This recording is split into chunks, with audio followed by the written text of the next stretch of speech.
Afternoon, everyone, and welcome to the last of our accelerated webinar program. We're going to be dealing with construction contracts today. As we go through, there will be the opportunity for you to ask questions. We've got a chat box that you can hopefully see in the sidebar there. So if you have any questions, please pop them in and we will do our best to get to those at the end of the webinar. That's me, Kylie Howe. I head up our construction law team at CGLaw. And today we're dealing with construction contracts. COVID-19, look, it really has the potential to significantly impact the ability of parties to discharge their obligations under existing construction contracts. And it also poses some fairly unique challenges in drafting new contracts now that we know what we're going to, or we know what we're facing, and we know that there's going to be works that have to be carried out during this period of pandemic.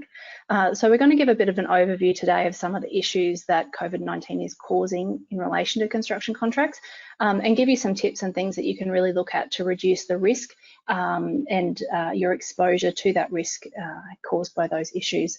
So we'll cover off on delays and variations are always the big issue items.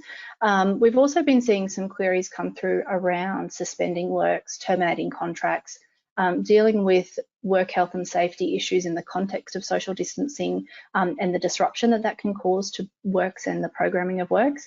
And specifically then some issues that we'd encourage you to consider if you're entering into new contracts during this time. So first up, delays and variations.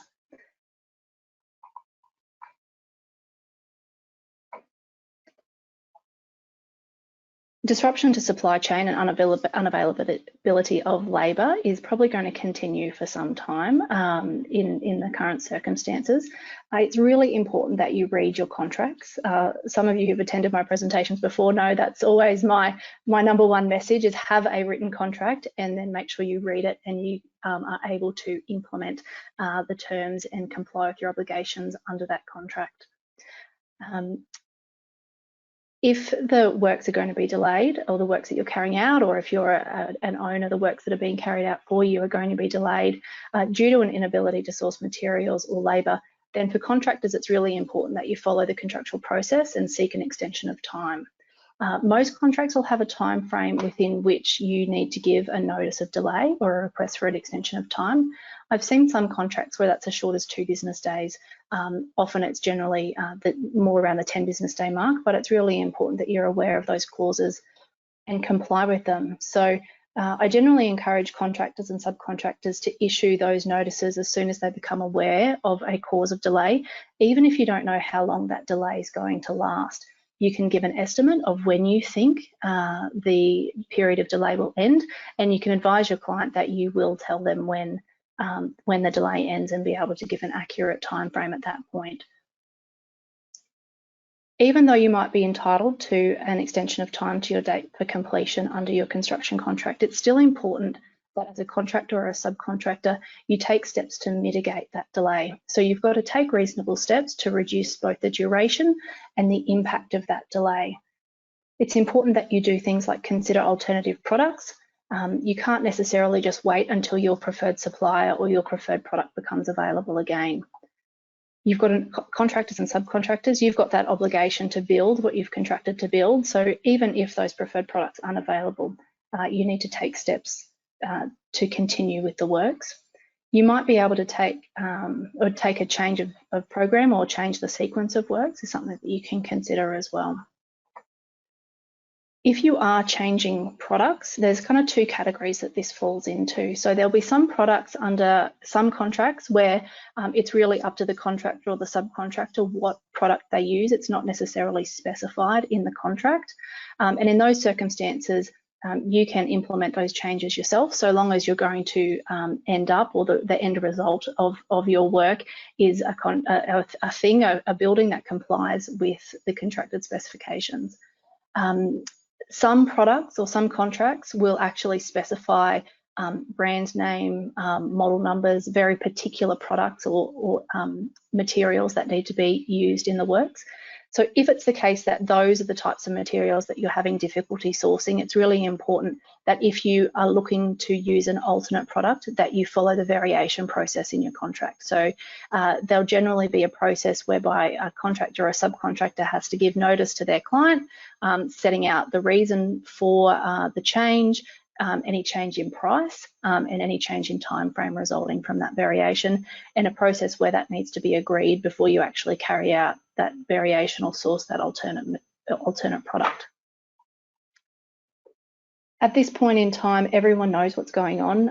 COVID's all over the news. People understand the impact that it's having on business. So now is a better time than ever, really, to actually be able to have really open and frank discussions with your client or your builder, depending on what side of the fence you're on. Communication is key. You need to be able to do your best to negotiate your way through this and communicate any difficulties that you're having, and try to keep projects moving as smoothly as possible. As important as those communications are, you always need to come back to your contract. So I encourage absolutely having these open conversations around issues that might be arising because of COVID on these projects, but everything always needs to be documented and notified in accordance with the terms of the contract. In case there is a problem or a dispute down the track, you want to make sure that you've done everything that you can to minimise your risk of any negative fallout from that dispute. For delays and variations involving domestic building contracts, you've got to deal with the additional overlay of the QBCC legislation. So Schedule 1B to that Act sets out some extra rules and requirements that deal specifically with domestic building contracts. And that schedule is quite restrictive in terms of what a builder or a contractor can claim for an extension of time for a delay. So in the domestic space, you can only claim an EOT if the cause of the delay was not reasonably foreseeable at the time you entered into the contract and it was beyond the reasonable control of the contractor. So for contracts that were entered into kind of pre-pandemic that are continuing on, then the likely disruption to the supply chain would not have been reasonably foreseeable at the time you entered into the contract. But for contracts that have been entered into kind of once the pandemic has been declared, once there was general knowledge of the COVID-19 situation, it's possible that the QBCC would take the view that the disruption to supply chains was reasonably foreseeable at that point, and it should already have been factored into your completion timeframes in your contracts. So we'll talk a bit more about new contracts towards the end of the presentation, but that's certainly something to keep in mind. There's a process under that bit of legislation whereby owners need to agree to any extension of time. We've had some people come to us, or some builders come to us and say, well, what's the point in putting in an EOT? The client's already told me they're not going to agree to it. It's still important that you put that documentation in, and if your client doesn't agree to it, you can follow through with the dispute resolution process in your contract or ask the QBCC for assistance. But it's still really important that you put the notification or the request for an extension of time in, and you put it in on time, because if there is a dispute down the track, then it gives you something to hang your hat on if you're before tribunal or before the QBCC to say that you did everything you could to do the right thing in accordance with the legislation. And on top of that, even if you and your client agree to an EOT but you haven't complied with the process set out in the QBCC legislation, it's actually an offence to seek to rely on an EOT that doesn't comply with Schedule 1B. You can cop a fine or demerit points off your licence. So again, that's an extra incentive to make sure you really are familiar with and follow the process set out in the domestic building legislation. Moving on then to suspending works. We've had a few inquiries in relation to suspending works, both client instigated, contractor instigated, and some queries around what this idea of force majeure means. So we'll work through each one of those. Again, my number one tip, you need to look to your contract. So if a client's looking to suspend the works, a principal or a developer, then it's important to look to the contract terms, because the contract will dictate what the parties are allowed to do. A client might have lost their job due to the COVID-19 situation. They might be struggling or be concerned about service of their loan. And some people might just be concerned that they don't want people coming into their home while we're in this period of social distancing. So the usual position is that a client's only permitted to suspend works if the contractor is in breach. And again, COVID can, there's some potential there for contractors to be in breach and not quite realise it. So a lot of contracts have a clause in it that says the contractor has to obey government laws and regulations. So a failure to obey the government regulations in relation to social distancing and the COVID restrictions might actually put a contractor in breach of their construction contract. Not progressing works with due diligence or making changes to the works without an agreement to a variation might amount to a breach of the contract by the contractor, which would allow the client to suspend the works. So again, it's important that you do follow that contractual or legislative process for extensions of time and variations to make sure you're not in breach. And again, the other consequence, not only suspension, but if a contractor is in breach, then you run the risk of claims for damages and things like that. So it's certainly something to avoid. So if the contractor is not in breach, but the client still wants to suspend the works, there is an option for the parties to suspend the works by mutual agreement. Absolutely fair enough from a commercial basis if that's something that the parties want to agree to do, but it's important that that agreement's documented properly. I really recommend that it's in writing because there's a number of things that really need to be considered and agreed to minimise the risk to both parties in a mutually agreed suspension. I would suggest you get some legal advice because the specifics of what you will need to include in that type of agreement will depend on the nature of the project and the stage the works are at the time of suspension. The types of things that you might want to consider including in an agreement, things like who is going to be responsible for works during the period of suspension. So normally it's the contractor who is responsible to protect the works, ensure the works, secure the site. Is that going to continue during the period of suspension? And if so, is there going to be any additional cost payable by the client for that work? Contractors need to carefully consider the effect on their subcontracts. So if you've already let subcontracts for a particular job, you'll need their consent as well to any kind of mutual suspension because denying them access to site would put you as a contractor in breach of your subcontracts as well. Time and cost certainly need to be factored into an agreement. So how long is the suspension going to last? What kind of extension to the date for practical completion will that result in? And it might not be like for like. A month suspension might actually require a 6 or 8 week extension to the date for practical completion because of lead times and things like that. The costs of remobilising to site, for example, how much notice is the contractor going to need before they can get back to site is another factor. Holding costs are something that's quite important. So there might be scaffolding or bracing or temporary supports that can't be removed from site just because works are suspended. So that's an additional cost and agreement will need to be reached in relation to that. Any other costs associated with suspensions? So that'll depend on the type of project and the stage that the works are at, but there could be additional costs of rehiring equipment or price increases that need to be factored in to any agreement. And an important thing is insurance of the work. So generally a contract will require the contractor to insure the works for until the date for practical completion. A lot of insurance policies actually lapse if there's no work on site for a certain period of time. It might be 30 days, it might be 60 days. It's important for contractors to check their policies if you're in this type of circumstance. And to check what period of stand down or no work will be allowed before that policy lapses.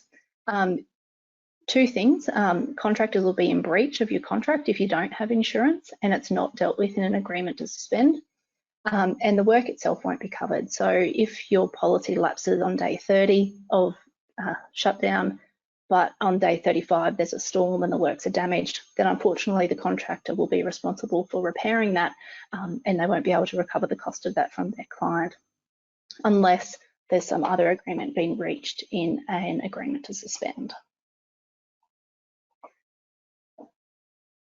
So then looking at a scenario where it's the contractor who's looking to suspend the works. Again, it comes back to the terms of your contract. Your contracts will generally only permit a contractor to suspend if the client is in breach. In the current circumstances, that breach is likely to be not a non-payment of a payment claim or a refusal of access to site.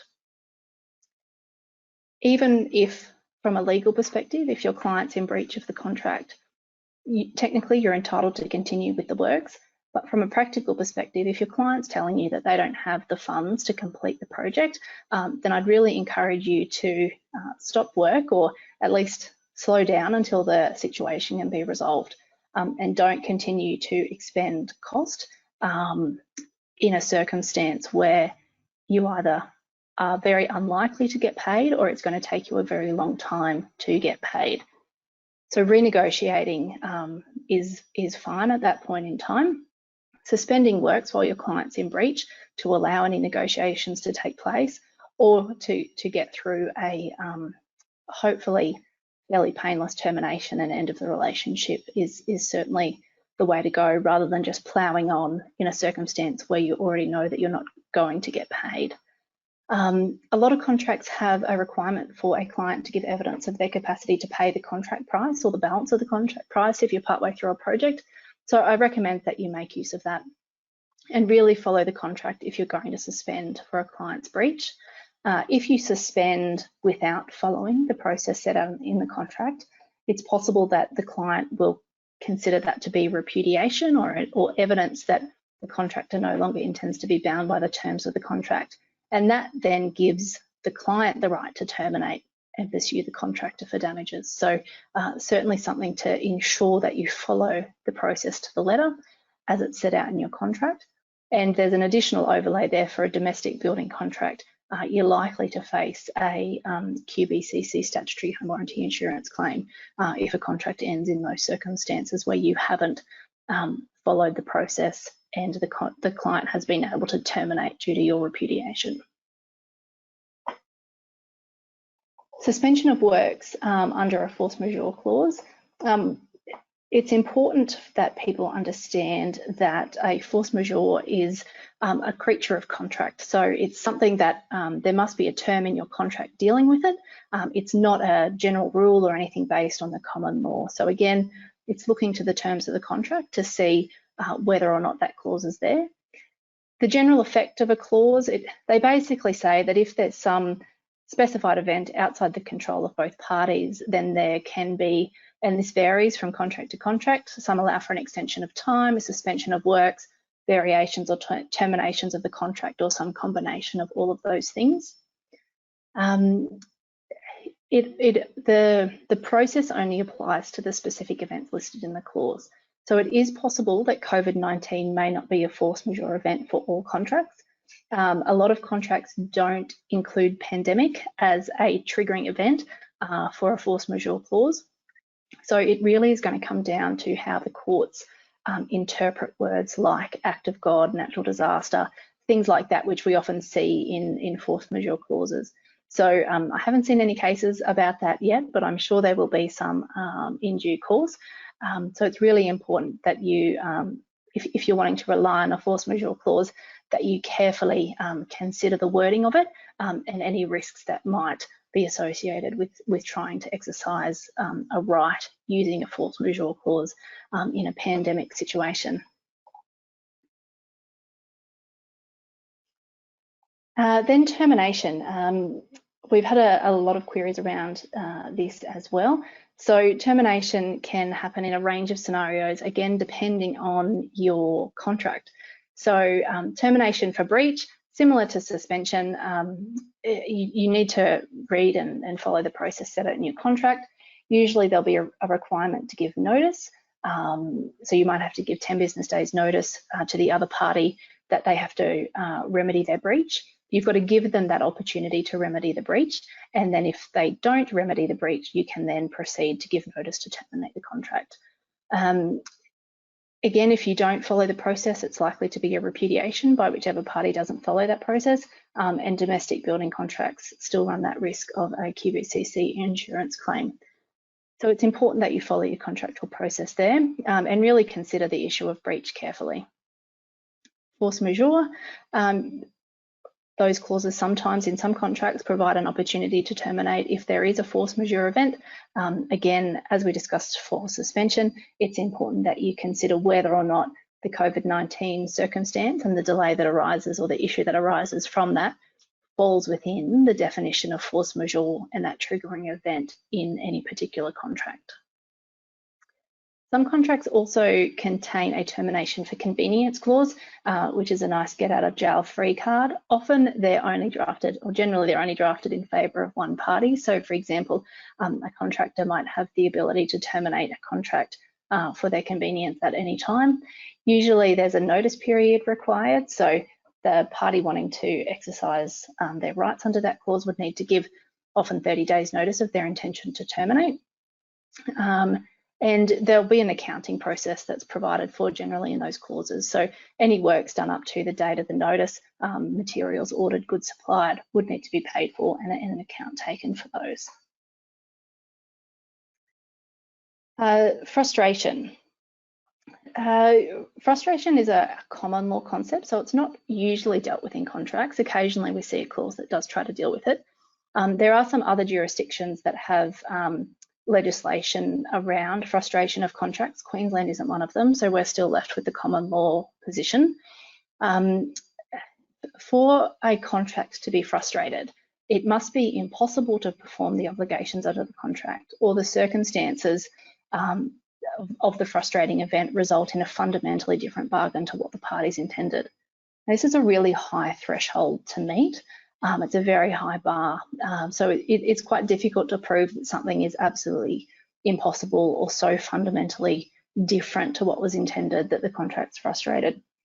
I think it's unlikely that COVID-19 would make it impossible to perform most construction contracts in Queensland, particularly if those contracts provide a way to deal with whatever the issue is. So if the issue is a supply chain delay, then I suspect most contracts will have an extension of time provision, a way to manage that delay, or a variation for a change in product. So I suspect mostly there'll always be an exception to the rule, but on the most part I think it would be quite difficult to argue that a contract has been frustrated due to COVID. The same as for suspension. Parties can agree to mutually terminate an agreement if that's what they have decided is the best thing for both of them. Similar issues as what we previously discussed, an agreement really needs to be in writing, and getting legal advice is quite important in this scenario. It's particularly important to consider subcontracts when you're dealing with a termination. So a contractor will absolutely be in breach of their subcontract if they terminate that subcontract without cause. So if that subcontractor is not in any way in breach under their subcontract, but you agree with your client, for example, that you'll just end the project at that point, you're going to need to manage your subcontractors very carefully, because if you do just go and terminate those contracts, then you're certainly at risk for a damages claim and a loss of profit claim, which you won't then be able to shoot home to your client because you've mutually agreed to terminate the contract.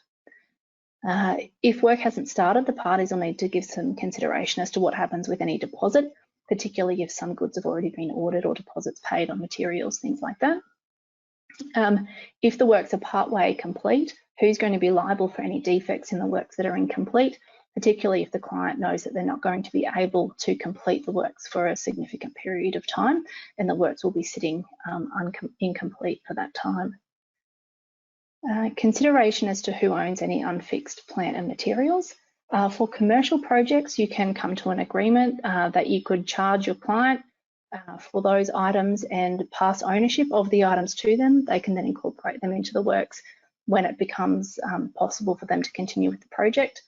Unfortunately, for domestic building contracts, the legislation prevents you from charging for materials until they're actually incorporated into the works or fixed on site.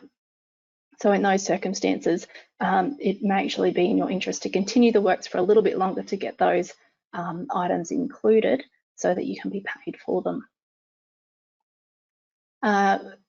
If some works need to be continued for safety reasons, so for example, if dewatering is happening, or the temporary bracing scenario again, how's that going to be handled? Are subcontractors carrying out that work? Can the contracts be novated to your client? Who's going to be liable for those ongoing costs? All are all things that need to be considered in that kind of mutual termination scenario.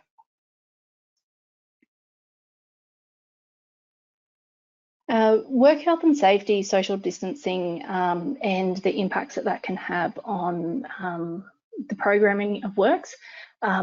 So, work health and safety is absolutely paramount on any site all the time, and social distancing adds an extra dimension to that. The guidelines should absolutely be followed on site, but this can cause inefficiencies that cause disruption to the program of works. The general rule is that the contractor is responsible for and will bear the risk of those types of delays, and they may not actually result in a right to an extension of time, so it really does depend on the wording of your contract. It's important that you consider how you can reduce inefficiencies on site while still meeting your work health and safety obligations. So things you could consider would be changing work hours. So some local governments have relaxed working hours, so you can investigate that. Staggering start and finishing times, staggering lunch breaks, that kind of thing can help with social distancing.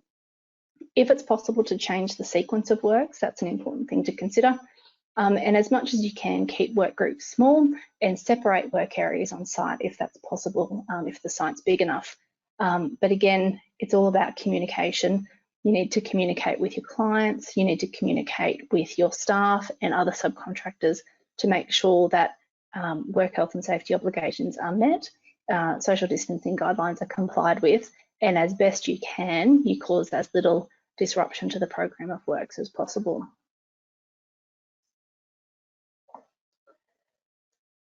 Some issues to consider for new contracts. So I've flagged some of these as we've gone along.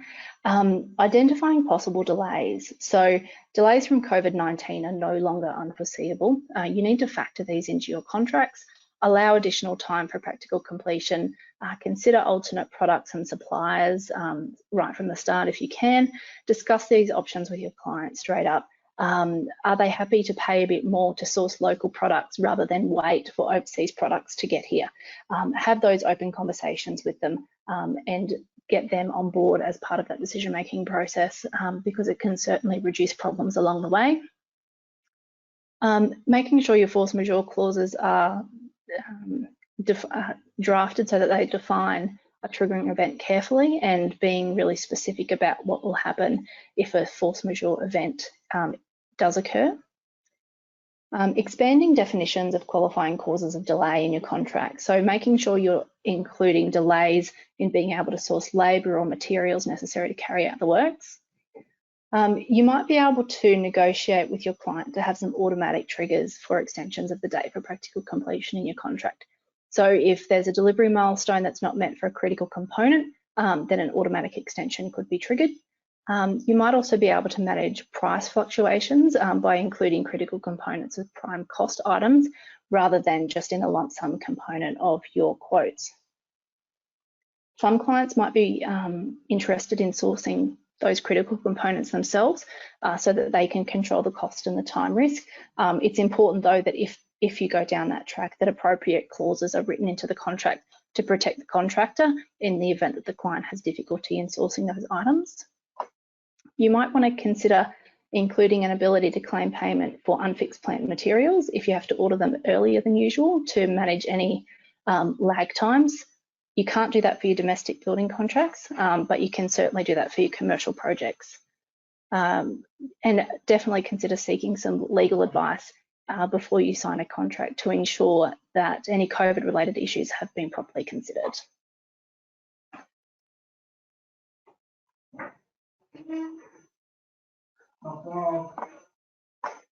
So look, that brings us to the end of the webinar today. You'll see on the slides there's a list there of the previous webinars that we have run in relation to our accelerated COVID-19 series.